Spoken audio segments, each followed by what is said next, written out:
नमस्कार, दुनिया इस हफ्ते कार्यक्रम में आपका स्वागत है। मैं हूं अमृत उपाध्याय। बीते हफ्ते की अहम अंतर्राष्ट्रीय खबरों को लेकर आज हम फिर हाजिर हैं आपके सामने। आइए सबसे पहले इन खबरों पर एक नजर डालें। आज सबसे पहले जानेंगे कि रूस के एक राजनेता को मानवाधिकार पुरस्कार से क्यों सम्मानित किया गया है और इसके मायने क्या हैं। इसके बाद आपको बताएंगे कि दुनिया के किस देश के हिस्से में जलवायु परिवर्तन के कारण हिंसा हो रही है और लोग वहां से पलायन कर रहे हैं। और आखिर में जानेंगे कि क्या आगामी लीबिया चुनाव में गद्दाफी के बेटे के चुनाव लड़ने से फिर से आने वाला है गद्दाफी। लेकिन सबसे पहले बात रूस की करते हैं।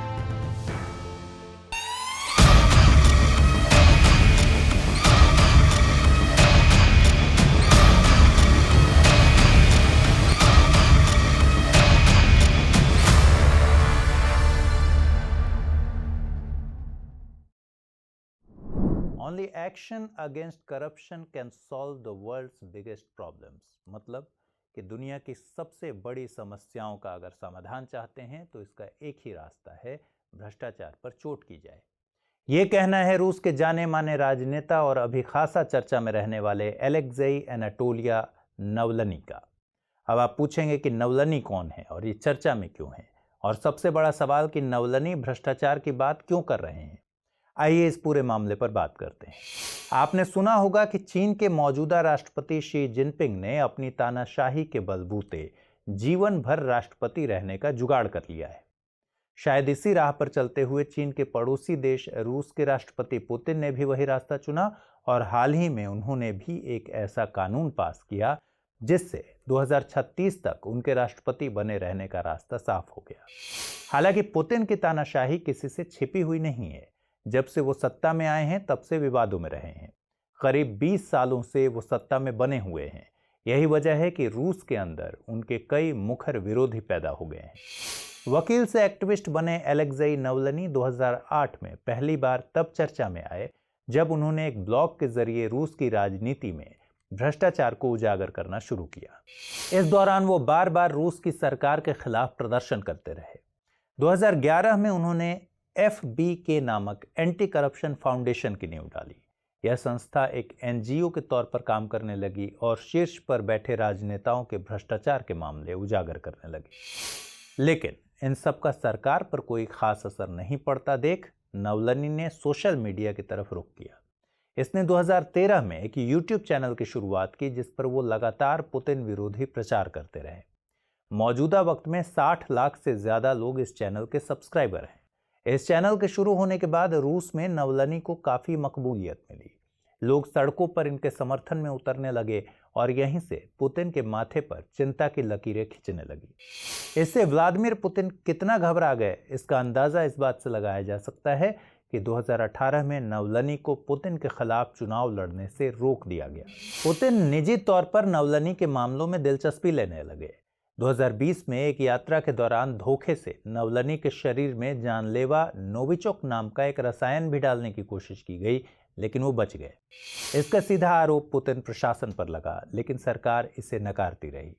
माना जाता है कि यही रसायन ब्रिटेन में 2018 में रूसी जासूस सर्जेई स्क्रिपल और उसकी बेटी को मारने के लिए दिया गया था।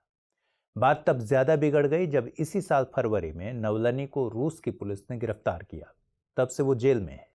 दरअसल वो धोखाधड़ी के मामले में 2014 में भी जेल गए थे, लेकिन बाद में कुछ शर्तों के साथ उन्हें रिहा कर दिया गया था।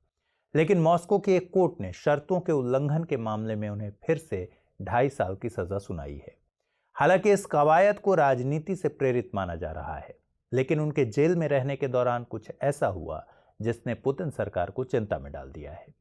दरअसल पिछले महीने ही नवलनी को यूरोपीय संसद के शीर्ष सम्मान सखारोव पुरस्कार से सम्मानित किया गया है। सखारोव सम्मान मानवाधिकार कार्य के लिए यूरोपीय यूनियन द्वारा दिया जाने वाला सर्वोच्च सम्मान है। इसका नाम सोवियत भौतिक विज्ञानी आंद्रेई सखारोव के सम्मान में रखा गया है, जो पूर्व सोवियत संघ में नागरिक आजादी के पैरोकार थे। पहला सखारोव सम्मान दक्षिण अफ्रीकी नेता नेल्सन मंडेला और सोवियत असंतुष्ट लेखक आनातोली टी मार्केंको को 1988 में दिया गया।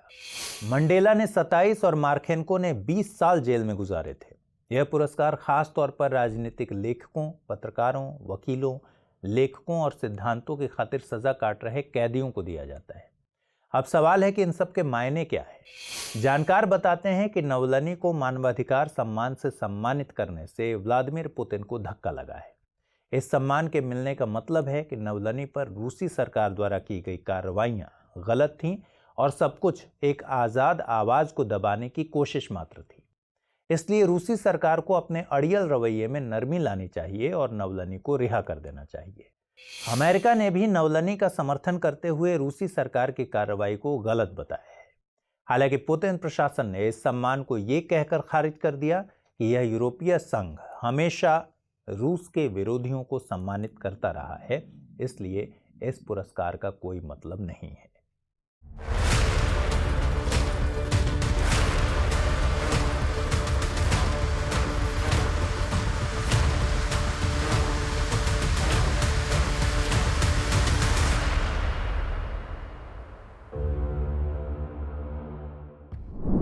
चलिए अब दूसरी खबर देखते हैं। बीते दिनों कनाडा में 70 साल की एक बुजुर्ग महिला को सांस लेने में दिक्कत हुई। डायबिटीज और हार्ट की समस्या से जूझ रही यह महिला जब अस्पताल गई तब डॉक्टर ने जो कहा वो लोगों में खौफ पैदा करने के लिए काफ़ी है। डॉक्टर ने महिला को सांस लेने में हो रही दिक्कत के लिए जलवायु परिवर्तन को वजह बताया। दुनिया भर में ये पहला मौका था जब किसी डॉक्टर ने जलवायु परिवर्तन को किसी बीमारी के लिए जिम्मेदार बताया हो। अमेरिकी अखबार द हिल की एक रिपोर्ट के मुताबिक इस महिला के बारे में डॉक्टर्स का कहना है कि उसकी बीमारी की वजह जलवायु परिवर्तन से पैदा हुए हालात हैं। डॉक्टर के मुताबिक गर्मी और लू का सामना करने के कारण बुजुर्ग महिला को सांस लेने में दिक्कत हो रही है।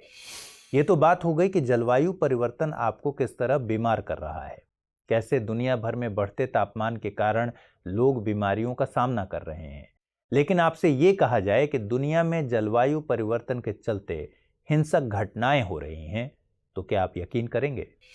इतना ही नहीं, जलवायु परिवर्तन के कारण लोगों के पलायन करने की भी खबर अचंभे में डालने वाली है।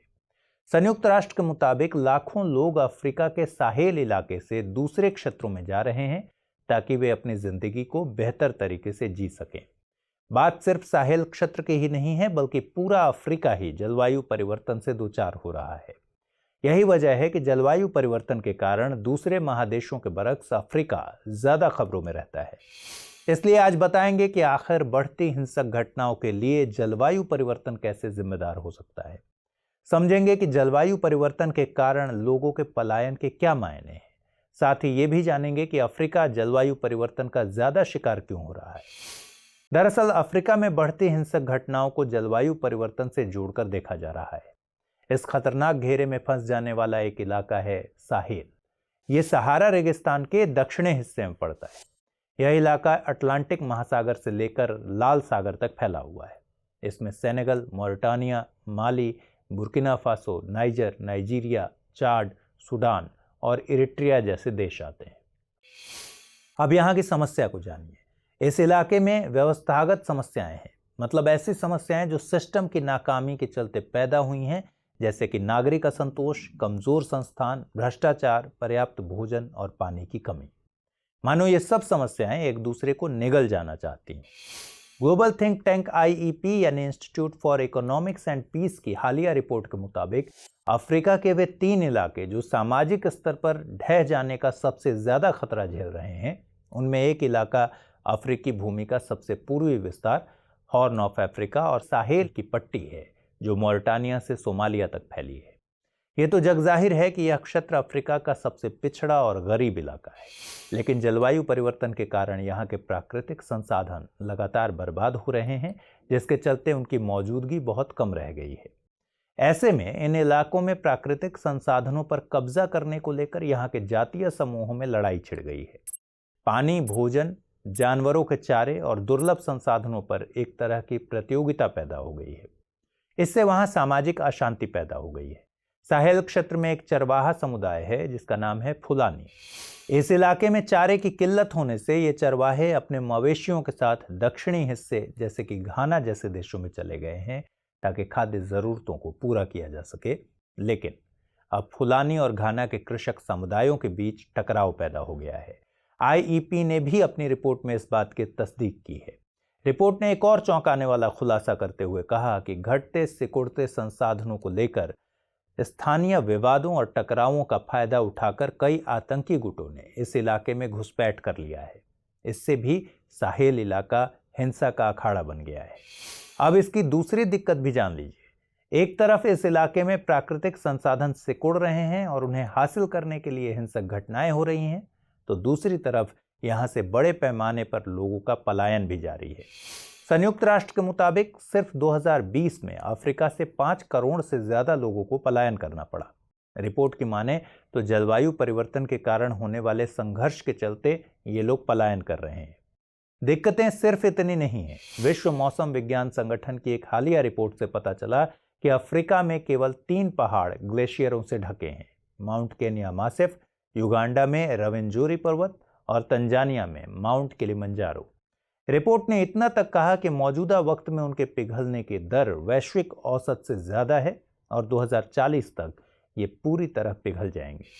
रिपोर्ट का मानना है कि माउंट केनिया के तो 1 दशक पहले ही अपना अस्तित्व खो देने की आशंका है, जिससे यह इंसानी दखल के चलते पिघलने वाली पहली संपूर्ण पर्वत श्रृंखलाओं में से एक बन जाएगी।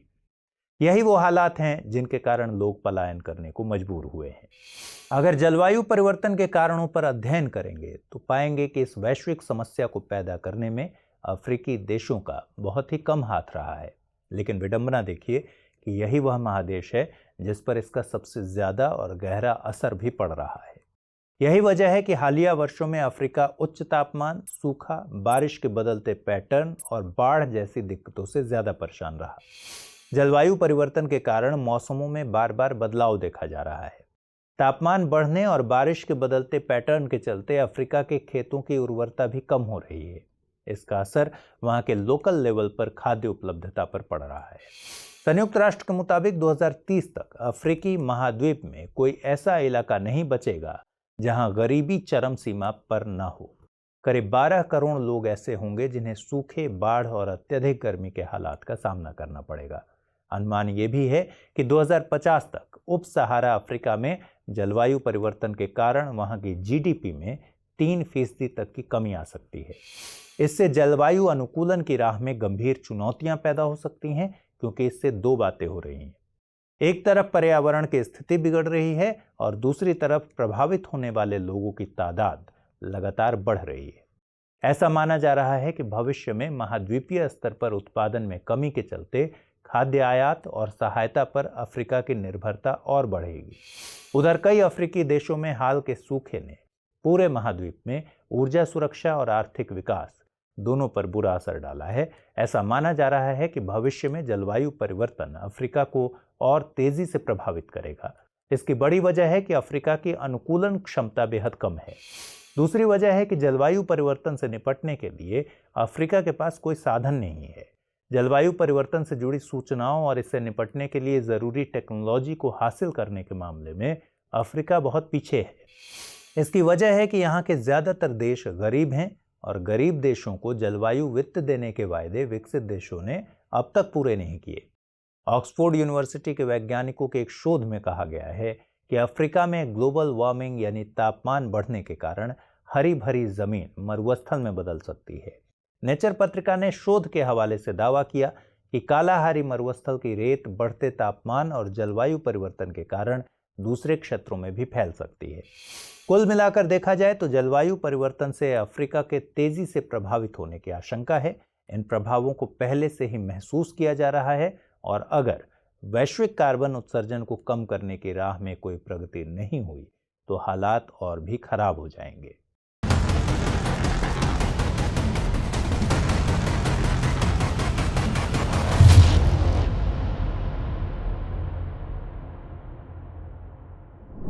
चलिए आज की आखिरी खबर देखते हैं। साल 2010-11 का वो दौर तो आपको याद ही होगा जब दुनिया भर के अखबारों में अरब स्प्रिंग छाई हुई थी।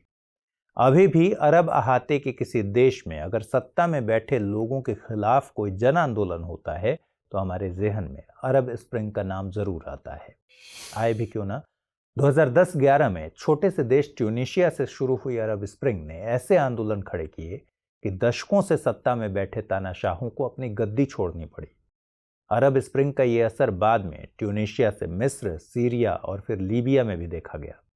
लीबिया में तो सत्ता के खिलाफ विद्रोह इतना तेज था कि वहां के शासक को अपनी जान से हाथ धोना पड़ा। जी हाँ, हम बात कर रहे हैं मुअम्मर गद्दाफी की।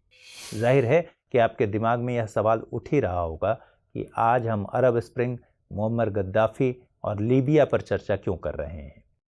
चलिए आपको बताते हैं, लेकिन उससे पहले लीबिया के नक्शे को समझिए। लीबिया उत्तरी अफ्रीका में मौजूद है और इसका अधिकांश हिस्सा सहारा रेगिस्तान में आता है। लीबिया उत्तर में भूमध्य सागर से सटा हुआ है।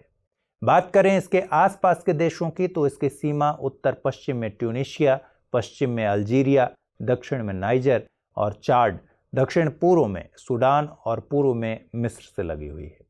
ट्रिपोली यहाँ की राजधानी है और सबसे घने बसे शहरों में से एक है। अब आते हैं मुद्दे पर कि आज हम मुअम्मर गद्दाफी की बात क्यों कर रहे हैं। दरअसल दुनिया भर के बड़े अखबारों में ये सुर्खियां बनी हुई हैं कि मुअम्मर गद्दाफी के बेटे सैफ अल इस्लाम अल गद्दाफी आगामी राष्ट्रपति चुनाव लड़ेंगे। हालांकि उनकी राह बिल्कुल आसान होने वाली नहीं, क्योंकि उनका मुकाबला होगा यहाँ की कद्दावर शख्सियत और मिलिट्री कमांडर खलीफा हफ्तार से। दूसरी बात, लंदन स्कूल ऑफ इकोनॉमिक्स से पढ़े सैफ अल इस्लाम अल गद्दाफी पर मानवता के खिलाफ क्राइम करने के मामले में आरोप भी लगे हुए हैं। इस पर फिलहाल उनके ऊपर इंटरनेशनल क्रिमिनल कोर्ट में मुकदमा भी चल रहा है। लेकिन इन सब से अलग जो सबसे बड़ी वजह है वो है कि मुअम्मर गद्दाफी के बेटे हैं। जाहिर है कर्नल गद्दाफी की मौत से पहले तक यहाँ के लोग 4 दशकों से उसकी तानाशाही झेल रहे थे। ऐसे में सैफ अल इस्लाम अल गद्दाफी के लिए लोगों में एक पूर्वाग्रह का होना लाजमी है कि उन्हें वे दिन फिर न देखने पड़े, क्योंकि मुअम्मर गद्दाफी के ऊपर भी वही आरोप थे जो आज उसके बेटे पर है। लेकिन ऐसा क्या है कि पिता की करतूतों की वजह से सैफ अल गद्दाफी को संभावित बुरे परिणाम भुगतने पड़ सकते हैं। मुअम्मर गद्दाफी का जन्म 1942 में सिरते में हुआ था। अपने शुरुआती जीवन से ही वो मिस्र के पूर्व राष्ट्रपति गेमल अब्दुल नासिर को फॉलो करता था। नासिर के ही नक्शे कदम पर गद्दाफी देश में तेल क्षेत्र में विदेशी प्रभुत्व को कम करना चाहता था। इधर नासिर 1956 के स्वेज संकट के दरमियान इजराइल विरोधी आंदोलन में लगा हुआ था। अपने इरादों के साथ 1969 में मात्र 27 साल की उम्र में ही गद्दाफी ने सैन्य तख्ता पलटकर इदरिस को गद्दी से हटा दिया। इसके बाद वो 42 सालों तक लीबिया का शासक बना रहा, जो कि अपने आप में एक कीर्तिमान है। यह सही है कि गद्दाफी को उसकी तानाशाही के लिए जाना जाता था, लेकिन शुरुआती दौर में लीबिया को सही मायनों में मजबूत करने के लिए उसने बड़े कदम उठाए थे। लीबिया में बड़े पैमाने पर तेल भंडार मौजूद हैं। 1950 के दशक में यहाँ कई ऑयल रिजर्व्स की खोज हुई थी, लेकिन उनसे तेल निकालने का नियंत्रण विदेशी पेट्रोलियम कंपनियों के पास था। यहाँ तक कि ये कंपनियां तेल के दाम कुछ ऐसे रखती थीं कि न केवल उनके घरेलू उपभोक्ताओं को फायदा हो, बल्कि उन्हें भी राजस्व का आधा हिस्सा मिल सके। यह लीबिया के लोगों के लिए अपने आप में बड़े घाटे की बात थी, लेकिन गद्दाफी ने इस पूरी व्यवस्था को बदलने का मन बनाया। उसने कंपनियों से कॉन्ट्रैक्ट्स को बदलने की बात कही और न मानने की स्थिति में उत्पादन बंद करने की धमकी दी। उसने कंपनियों को 2 टूक कहा कि जो लोग पिछले 5000 साल से बिना तेल के जी सकते हैं, वे अपने हक के लिए आगे कुछ साल भी तेल के बिना क्यों नहीं रह सकते। यह धमकी ही अपने आप में एक जुआ थी। जुआ इसलिए क्योंकि लीबिया के पास खुद इन तेल संसाधनों का इस्तेमाल करने की तकनीक नहीं थी। यह जुआ बाद में काम भी कर गया और उसका बड़ा फायदा लीबिया को हुआ भी। लीबिया पहला ऐसा विकासशील देश बन गया जिसे अपने ही तेल उत्पादन में राजस्व का बड़ा हिस्सा मिलने लगा। ये बात यहीं नहीं रुकी और दूसरे देशों में भी यही नजीर देखने को मिला और 1970 के दशक में अरब पेट्रो बूम की शुरुआत हुई। 1970 के दशक में कर्नल गद्दाफी ने अपने आप को महान राजनीतिक दार्शनिक घोषित करने के लिए ग्रीन बुक में कुछ बातें लिखी। इस किताब में जो बातें लिखी गईं उन्हें कुछ लोग थर्ड यूनिवर्सल थ्योरी भी कहते हैं। इसमें गद्दाफी ने पूंजीवाद और साम्यवाद के बीच के झगड़े को निपटाने के लिए कुछ सुझाव दिए। साथ ही हाशिए पर बैठे सभी लोगों को आजाद करने की बात भी इस किताब में थी। ग्रीन बुक के जरिए ही 1977 में उसने जमहीरिया का आइडिया सामने रखा। जमहीरिया का मतलब लोगों का राज्य होता है, यानी एक ऐसी व्यवस्था जिसमें शासन कुछ हजार लोगों की समितियों के हाथों में रहे। यह विचार जमहूरिया यानी गणतंत्र में नयापन लाने की बात करता है। मिडिल ईस्ट की राजनीति में गद्दाफी के दबदबे को देखते हुए ही कुछ जानकार उसे पिकासो ऑफ मिडिल ईस्ट कहने लगे थे। गौरतलब है कि पिकासो एक महान स्पेनिश चित्रकार था। गद्दाफी ने लीबिया में स्वास्थ्य, शिक्षा और इंफ्रास्ट्रक्चर में बड़े सुधार किए थे। उसने ही लोगों को अपने संसाधनों के प्रति जागरूक किया, लेकिन उसके उलट उसके साथ एक और पहलू जुड़ा था। कर्नल मुअम्मर गद्दाफी धीरे धीरे एक तानाशाह बनता जा रहा था। उसकी इच्छा के खिलाफ बोलने वालों को जेल भेजना, आम जनता को टॉर्चर करना उसके शासन में आम बात थी। बताया जाता है कि गद्दी पर बने रहने के लिए उसने बड़ी संख्या में अपने विरोधी नेताओं को ही मरवा डाला, लेकिन बड़ी घटना होनी अभी बाकी थी। 1988 में स्कॉटलैंड के लॉकरबी के हवाई क्षेत्र में पान एम फ्लाइट 103 में धमाका हुआ, जिसमें 270 लोग जान से हाथ धो बैठे। इस बम धमाके में कर्नल गद्दाफी की मुख्य भूमिका मानी गई, जिसके बाद लीबिया पर संयुक्त राष्ट्र ने तमाम तरह की पाबंदियां लगा दी। हालांकि बाद में गद्दाफी ने हमले में शामिल 2 संदिग्धों को सरेंडर कर दिया, जिसके बदले में 1999 में लीबिया पर लगे प्रतिबंधों को हटा दिया गया। लीबिया में मानवाधिकारों का उल्लंघन जिस तरह से बढ़ रहा था, ह्यूमन राइट्स वॉच और पश्चिमी देशों की कड़ी नजर भी उस पर बनी हुई थी। मिडिल ईस्ट में कुछ हलचल हो और यूके, फ्रांस, अमेरिका जैसे देशों के उसमें दखल अंदाजी ना हो, ऐसा कैसे मुमकिन है? इन देशों को ह्यूमन राइट्स के नाम पर नाटो के सहारे लीबिया पर हमला करने की वजह भी मिल चुकी थी। इन पश्चिमी देशों ने लीबिया में कार्रवाई को ह्यूमैनिटेरियन इंटरवेंशन बताया और ऐसी स्थिति बताया जब मानवता खतरे में हो और हस्तक्षेप करना ही आखिरी रास्ता हो। लीबिया में नाटो की कार्रवाई को यूएन सिक्योरिटी काउंसिल के तरफ से समर्थन भी हासिल था। हालांकि पश्चिमी देशों के इस एक्शन का भारत ने विरोध किया था। दूसरी तरफ 2010-11 में अरब स्प्रिंग शुरू हो चुकी थी और गद्दाफी को खत्म करने के लिए लीबिया में लड़ाकुओं का एक गुट बन चुका था, जिसका नाम था नेशनल ट्रांजिशनल काउंसिल। अब नाटो को गद्दाफी पर एक्शन लेना आसान था। हुआ भी कुछ ऐसा ही। अक्टूबर में जब वो अपने कुनबे के साथ सिरते की तरफ बढ़ रहा था, तो नाटो द्वारा इस पर हमला किया गया। इस हमले के बाद गद्दाफी मर चुका था, लेकिन यह पहेली बनी रही कि वह मरा कैसे। कुछ वीडियो फुटेज में मुठभेड़ तो कुछ में लिंचिंग से उसकी मौत होने की बात सामने आई थी। मौत से कुछ महीने पहले मानवाधिकार उल्लंघन के खिलाफ गद्दाफी पर इंटरनेशनल क्रिमिनल कोर्ट में मामला भी चल रहा था। उस पर कोर्ट ने न केवल गद्दाफी बल्कि उसके बेटे, जिसका जिक्र हम शुरू में कर चुके हैं, सैफ अल इस्लाम अल गद्दाफी के खिलाफ भी वारंट जारी किया।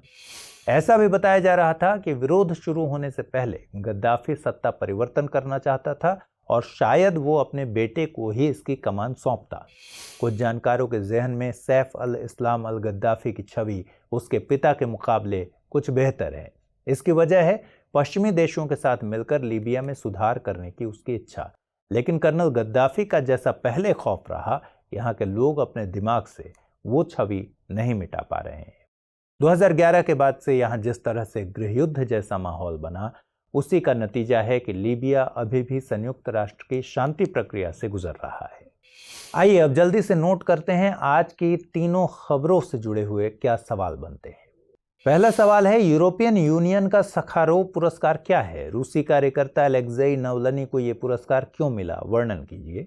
दूसरा सवाल है, अफ्रीका पर जलवायु परिवर्तन के ज्यादा प्रभाव पड़ने के क्या कारण हैं? जलवायु परिवर्तन के कारण हिंसक घटनाओं में वृद्धि के कारणों पर प्रकाश डालें। और तीसरा सवाल है, औपनिवेशीकरण और समकालिक दौर में अरब देशों में हुए गृह युद्धों के लिए कहीं न कहीं पश्चिमी देश जिम्मेदार हैं।